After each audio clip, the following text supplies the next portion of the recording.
Good morning, good afternoon, good evening. Our group has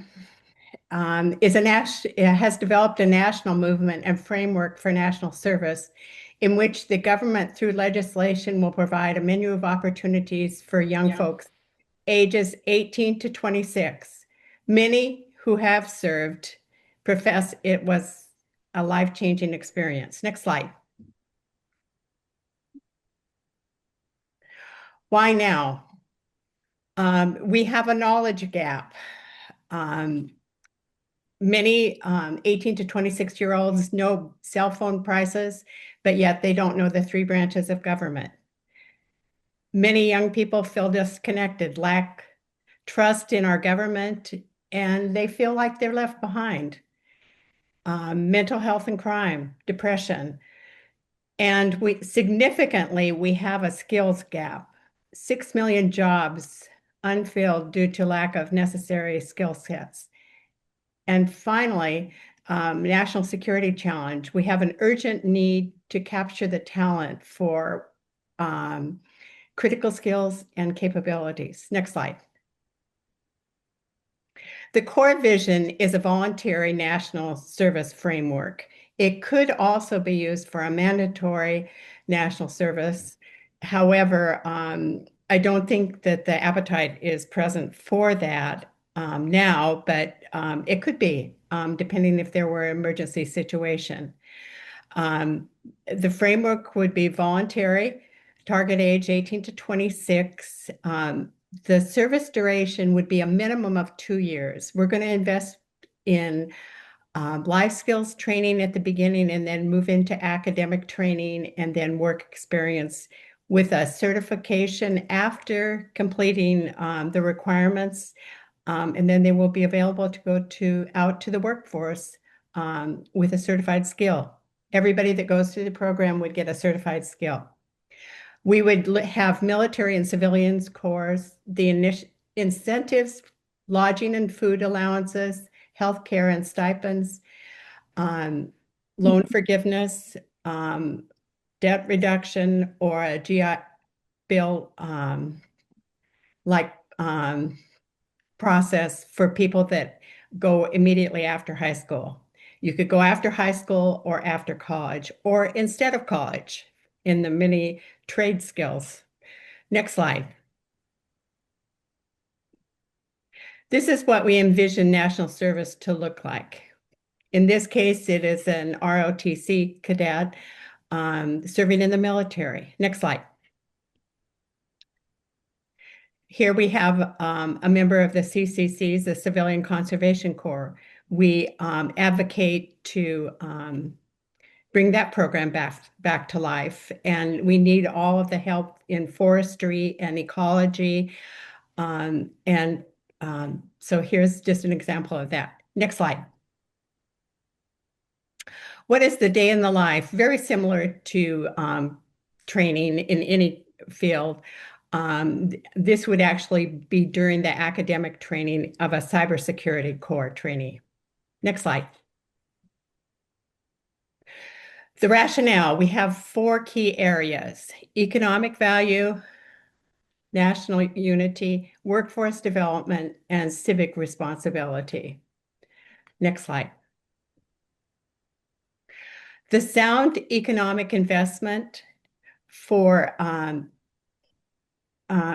instead of being a financial drain, national service is framed as a powerful economic investment. A 2013 in-depth study found that existing national service programs generate significant returns. For every dollar society invests, the program produces a social return of almost $4.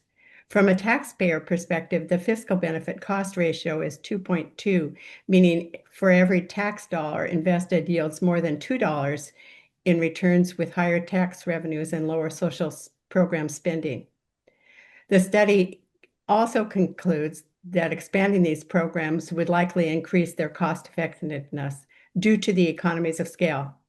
Next slide. Bridging a divided nation. A recurring theme is the power of national service to heal a polarized society and bridge the civil-military divide.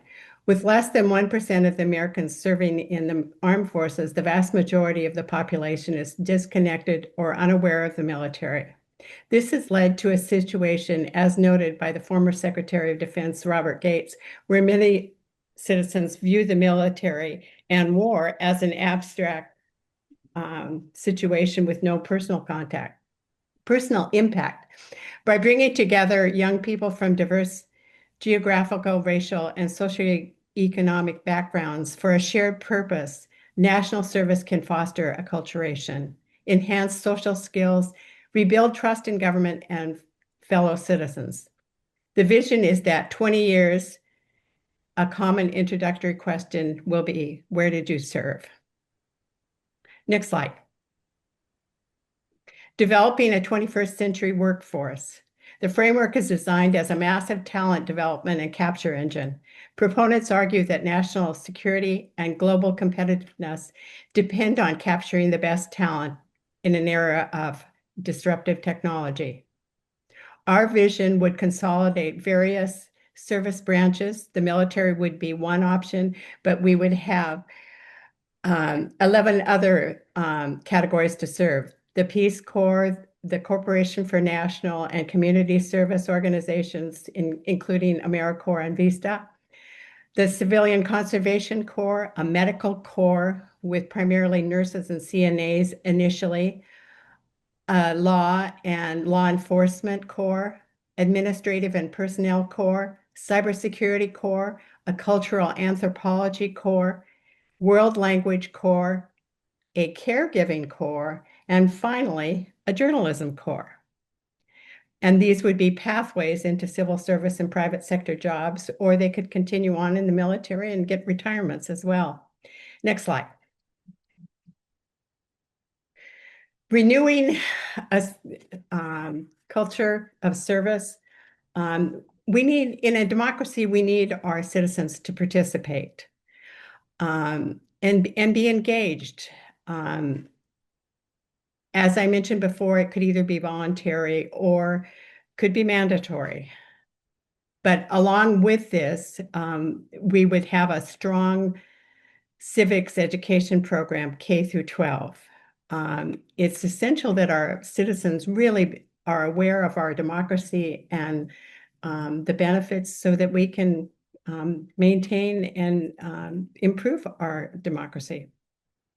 Along with this, we also recommend universal registration for all 18-year-olds. This includes women. So even though you register for the selective service, that does not necessarily mean that you will be drafted. That whole process would take congressional action for anybody to be drafted.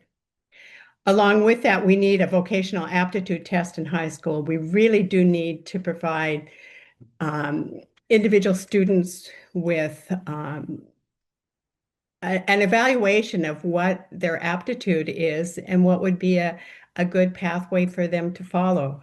And working with high school counselors, if there is a aptitude test, one of them would be the ASVAB that is currently readily available, but there are other ones that could be used as well. But I think we need to do this for individuals to find out what they're good at. And next slide. As you can see, our view is to all work together to develop a sense of belonging and to move our country forward. Next slide. We find this to be a transformative path. National service would provide a way to unify and rebuild America. It would improve economic, social, workforce developments, and civic engagement. We would also use technology. I didn't include the slides for technology, but it would be a key enabler for scale, efficiency, and impact. And the vision is to have an engaged youth, a unified nation, and a skilled workforce. And by engaging the youth, we would also engage their families and friends. Next slide. Today in our workshop, we're going to have a call to action. We have been working with policymakers to sponsor legislation and engagement. We are looking for funders to seed and develop partnerships for pilot projects, tech partners to develop platforms together, and volunteers, people to join our efforts.